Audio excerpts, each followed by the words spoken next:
बिस्मिल्लाहिर्रहमानिर्रहीम। My name is doctor Yasir Khan. आपको city college के ऑनलाइन फोरम से वेलकम करते हैं। बेटा ये जो लेक्चर है इसमें आपके ऑर्गेनिक मॉलिक्यूल्स के कॉन्सेप्ट्स को बेहतर करने की कोशिश की जा रही है, क्योंकि टेक्निकल पार्ट है, इसलिए इस पार्ट के ऊपर बार बार जो है वो लेक्चर्स चल रहे हैं।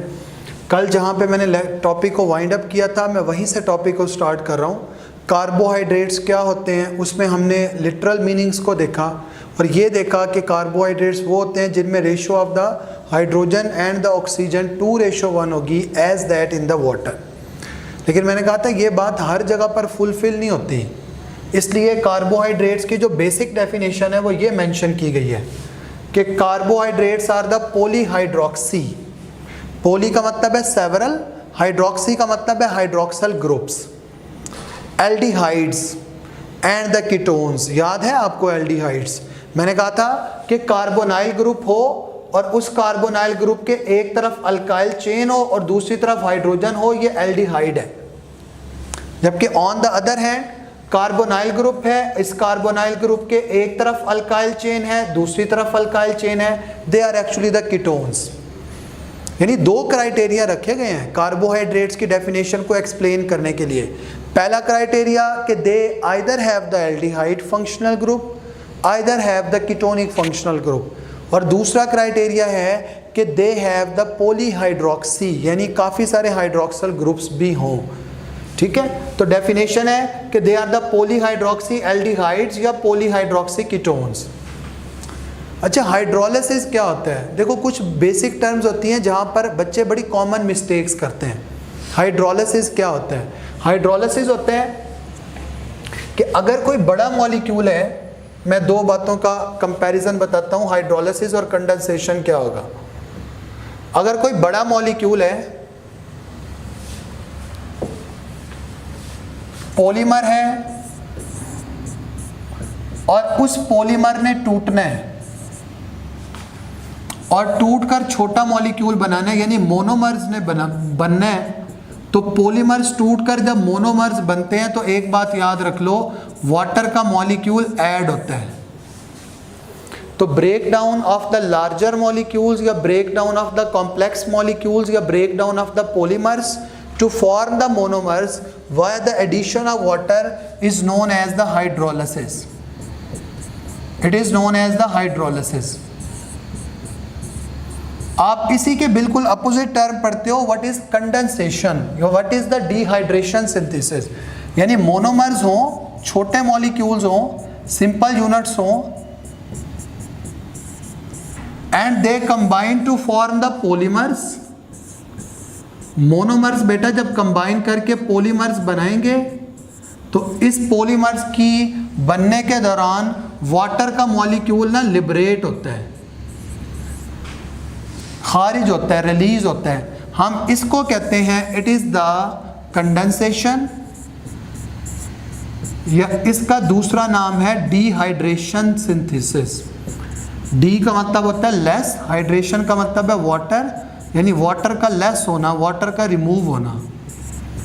तो वहां पर एक बात लिखी गई है कि carbohydrates are the polyhydroxy aldehydes या polyhydroxy ketones which on hydrolysis. जो हाइड्रोलिसिस जब उनकी होती है तो अपने जैसे ही वो बनाते हैं, पॉलीहाइड्रोक्सी एल्डिहाइड्स या पॉलीहाइड्रोक्सी कीटोन्स अपने जैसे बनाएं, हम इसको हाइड्रोलिसिस कहते हैं। ये मेंशन किया हुआ है कि ये पॉलीहाइड्रोक्सी एल्डिहाइड्स हैं या पॉलीहाइड्रोक्सी कीटोन्स हैं, और जब इनकी वाटर को ऐड करने से ब्रेक डाउन होती है बेटा, तो सब यूनिट्स भी इन्हीं जैसे होते हैं। जैसे आप देख लो, ह्यूमन है, हम हैं, हमारी अगर सेक्सुअल इंटरकोर्स हो, मेटिंग हो, रिप्रोडक्शन हो, तो उसके रिजल्ट में ह्यूमन ही पैदा होंगे ना, वहाँ से कोई कैट या रैट नहीं पैदा होना। इसका मतलब ये हुआ कि पॉलीहाइड्रोक्सी एल्डिहाइड या पॉलीहाइड्रोक्सी कीटोन जब टूटेंगे तो आगे प्रोड्यूस भी इन्हीं जैसे सब यूनिट्स होंगे। ये नेक्स्ट लिखा हुआ है कार्बोहाइड्रेट्स का general formula, that is the CxH2O bracket Y। मैं इस जनरल फार्मूला को एक्सप्लेन करता हूँ। जनरल फार्मूला में बेटा लिखा गया है CxH2O ब्रैकेट Y। x की वैल्यू क्या होती है? The value of x is 3 to many thousands। x की वैल्यू 3 to many thousand है, while the value of y is might be same, might be different. y की value या तो x जैसी होगी या x से मुख्तलिफ होगी. might be same, might be different का मतलब ये है, the value of x might be as the value of y might be as same as that of the x, या बाज़ औक़ात ये डिफरेंट भी होती है. अच्छा, x की वैल्यू 3 to many thousand ना दो बातों को इंडिकेट कर रही है. पहली बात ये इंडिकेट कर रही है कि नेचर में कोई भी कार्बोहाइड्रेट ऐसा एग्जिस्ट नहीं करता जो 3 कार्बन से कम कार्बन एटम वाला हो. यानी मिनिमम कार्बन एटम जो किसी भी कार्बोहाइड्रेट में एग्जिस्ट करते हैं वो 3 कार्बन एग्जिस्ट करते हैं. और आगे मेंशन किया हुआ है टू मैनी थाउजेंड, और मैक्सिमम कई हज़ार तक हो सकते हैं, सेवरल थाउजेंड्स तक हो सकते हैं. जबकि y की वैल्यू बाज़ औक़ात x जैसी होती है, बाज़ औक़ात x से मुख्तलिफ होती है.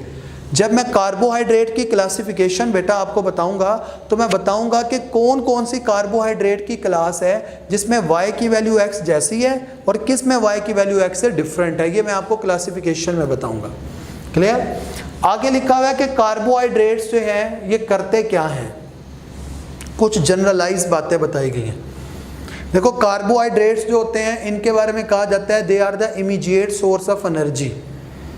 जैसे ही टूटते हैं फौरी तौर पर एनर्जी प्रोवाइड करते हैं. They are the immediate source of energy. इसके अलावा कार्बोहाइड्रेट्स वो हैं जो सेल वॉल होती है, सेल वॉल बैक्टीरिया में भी है, सेल वॉल प्लांट में भी है, सेल वॉल फंजाई में भी है. तो सेल वॉल की कंपोजिशन के अंदर कार्बोहाइड्रेट्स होते हैं. जैसे आपको पता होगा प्लांट की सेल वॉल में क्या होता है, सेलुलोज. सेलुलोज क्या है? कार्बोहाइड्रेट है. सेलुलोज क्या है? कार्बोहाइड्रेट है. तो सेल वॉल की कंपोजिशन के अंदर आपको कार्बोहाइड्रेट मिलेंगे. नेक्स्ट स्लाइड पे आता हूं मैं. Carbohydrate one step ahead. ये लिखा गया जी सेलुलोज किस किस के अंदर मौजूद है.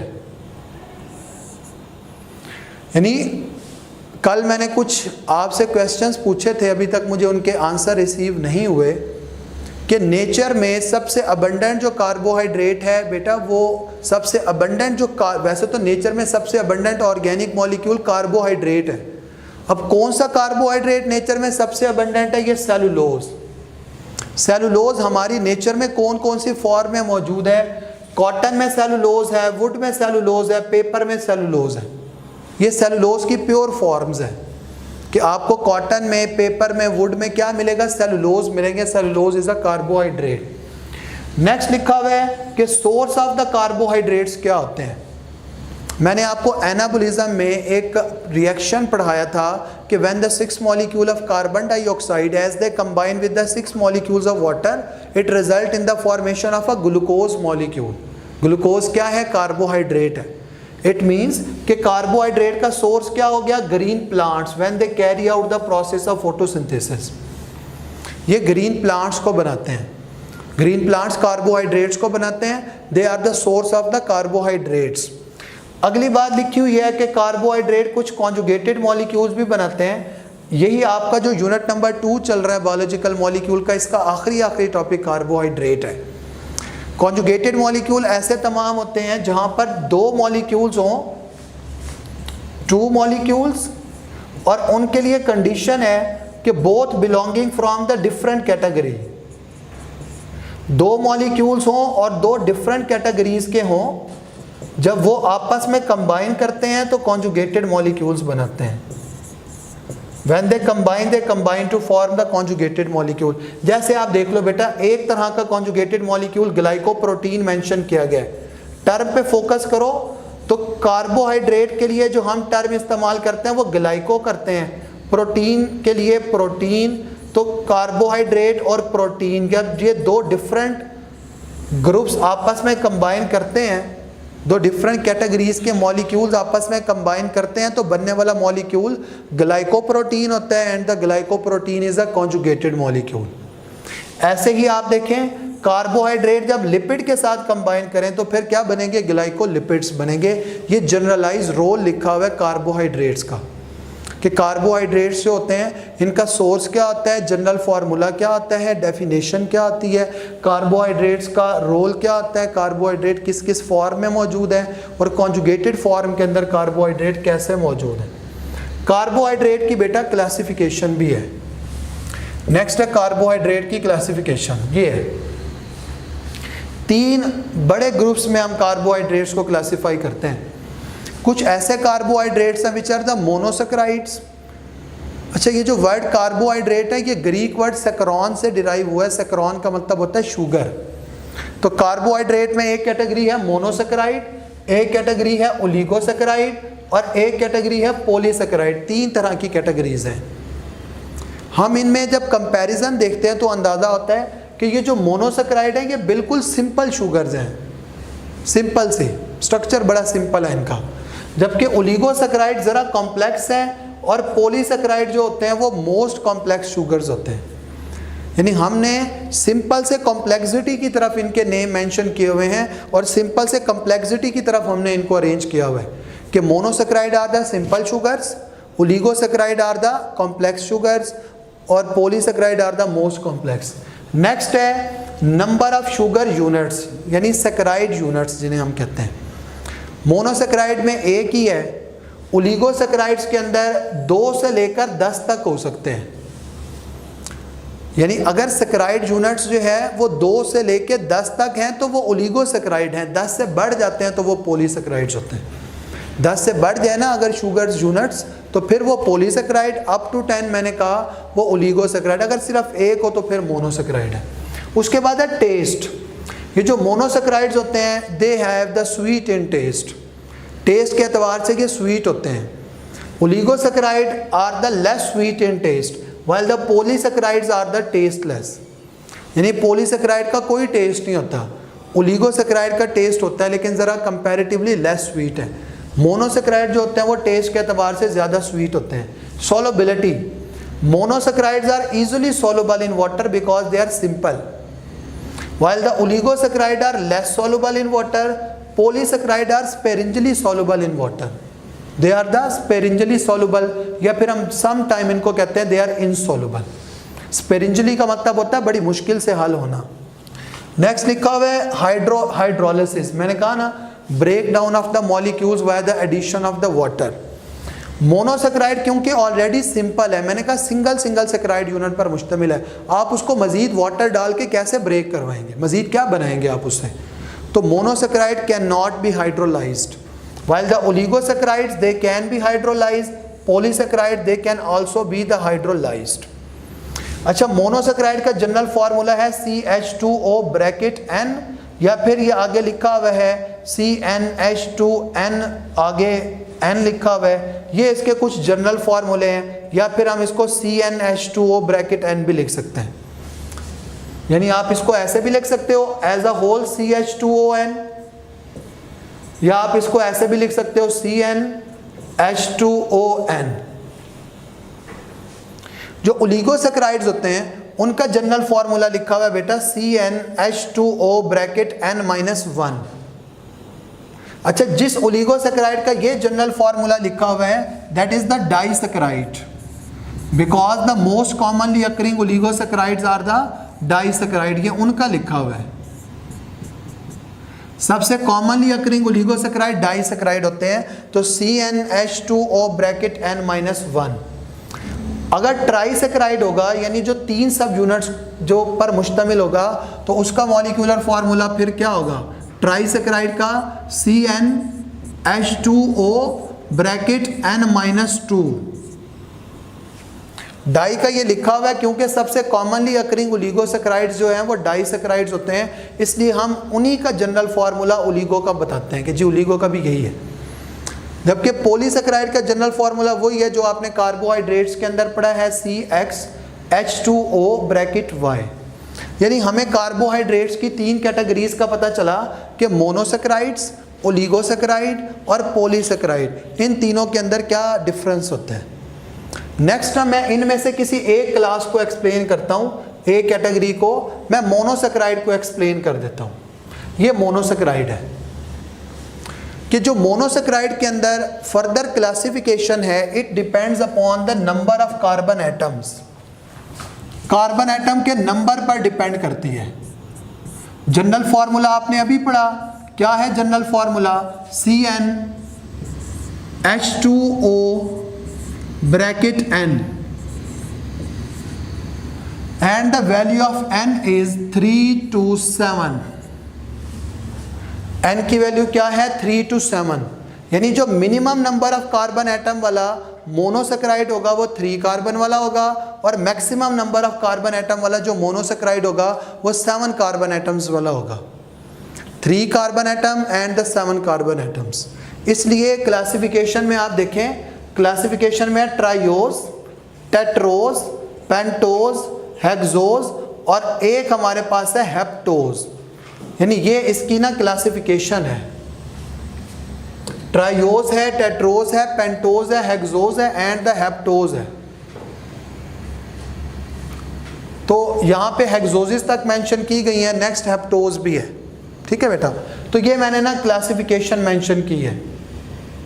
अच्छा, टाइप हमें पता चल गया। अच्छा, ट्राइयोज वो है जिसके अंदर 3 कार्बन एटम्स होंगे, टेट्रोज वो है जिसमें 4 कार्बन एटम्स हैं, पेंटोज वो है बेटा जिसमें 5 कार्बन एटम्स होंगे, और हेक्सोज वो है जिसमें 6 कार्बन एटम्स होंगे। जनरल फार्मूला भी लिखा था, उस जनरल फार्मूला में आप n की वैल्यू को पुट करें, मॉलिक्यूलर फार्मूला आपको खुद ही आ जाएगा। जैसे आप देख लो CnH2O ब्रैकेट n, ट्राइयोज में मैं कह रहा हूँ ना 3 कार्बन होते हैं, यानी n की जगह पर 3 पुट करूँ अगर, H2O ब्रैकेट 3 मल्टीप्लाई करूँ तो मॉलिक्यूलर फार्मूला क्या आएगा C3H6O3। बड़ा ही आसान है। ऐसे टेट्रोज का क्या होगा, n की वैल्यू 4 पुट करूँ C4H8O4, अगर n की वैल्यू 5 पुट करूँ फिर C5H10O5, n की वैल्यू 6 पुट करूँ तो फिर C6H12O6 जो हेक्सोसिस का होगा, n की वैल्यू 7 पुट करूँ तो C7H14O7। यानी ये ट्राइयोज से लेकर हेप्टोज तक मैंने आपको सबका मॉलिक्यूलर फार्मूला बताया। नेक्स्ट मेंशन किया हुआ है एल्डो फॉर्म और कीटो फॉर्म। मैंने आपको एक बात बताई थी कि एल्डो शुगर ऐसी शुगर होगी जिसमें एल्डिहाइड फंक्शनल ग्रुप होगा, और कीटो शुगर एक ऐसी शुगर होगी जिसमें कीटोनिक फंक्शनल ग्रुप होगा।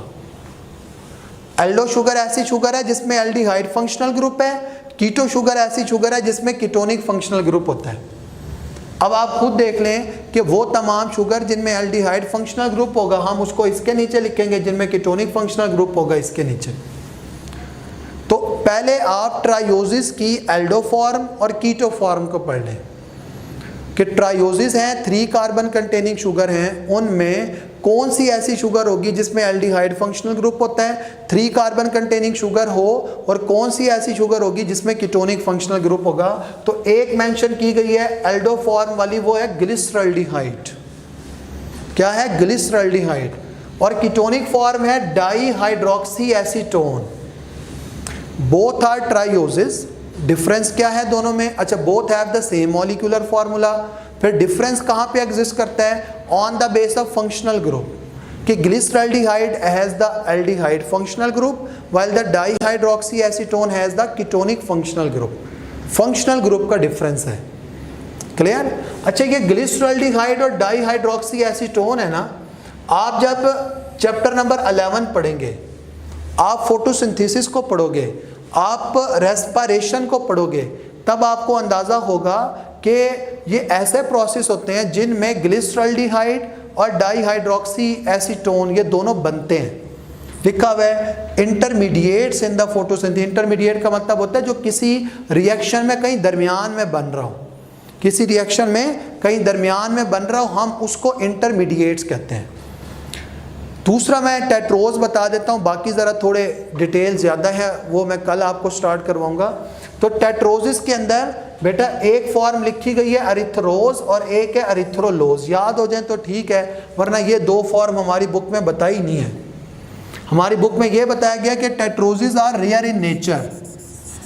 नेचर में रेयर है।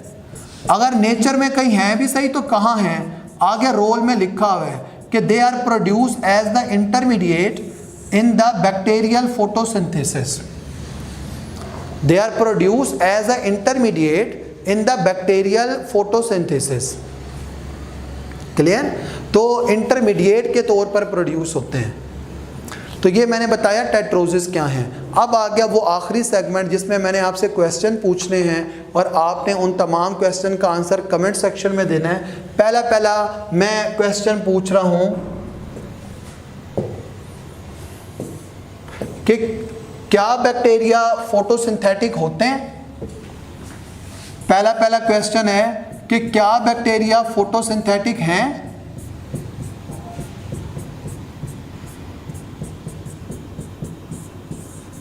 अगर हैं तो उनके नेम क्या हैं। फोटोसिंथेटिक बैक्टीरिया के नेम क्या होते हैं।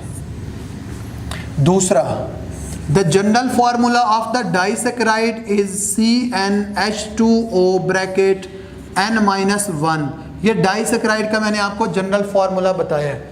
अगर डाइसैकेराइड का जनरल फार्मूला ये है तो मुझे आप बता दो कि डाइसैकेराइड का मॉलिक्यूलर फार्मूला क्या होगा।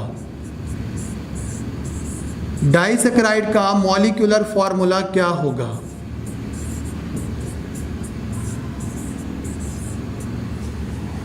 तीसरा क्वेश्चन है कि glyceraldehyde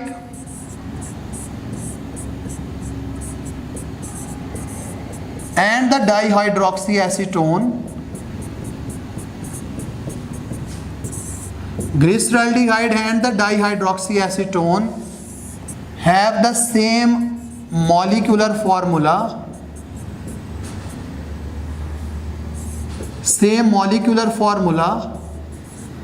what is the difference between them। इनमें फिर फर्क क्या होता है।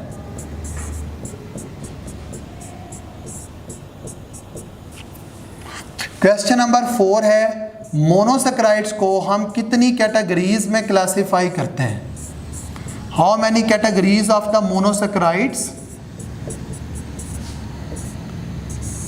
कितनी कैटेगरीज हैं जिनमें हम मोनोसैकेराइड्स को क्लासिफाई करते हैं। और आखिरी क्वेश्चन है कि ग्लूकोज है, उसका मॉलिक्यूलर फार्मूला C6H12O6 है। What will be the molecular weight of the glucose. Glucose का मॉलिक्यूलर वेट क्या होगा। ये मैंने बेटा कुछ क्वेश्चंस मेंशन किए हैं। मैं साइड पे हट जाता हूँ ताकि आप इन क्वेश्चन को पढ़ सकें, आप स्क्रीनशॉट ले सकें, ताकि आप कमेंट सेक्शन में आंसर करें। अभी तक मुझे कल के आंसर भी नहीं मिले, ठीक है। तो होपफुली कि आप जो है इन लेक्चर्स के अंदर कंट्रीब्यूट करेंगे, आप इफ़ेक्टिवली आंसर करेंगे और आपके तमाम आंसर ठीक होंगे। आज के लेक्चर को यहीं वाइंड अप करता हूँ। इंशाल्लाह दोबारा ऑनलाइन लेक्चर्स में मुलाकात होगी। अल्लाह हाफ़िज़।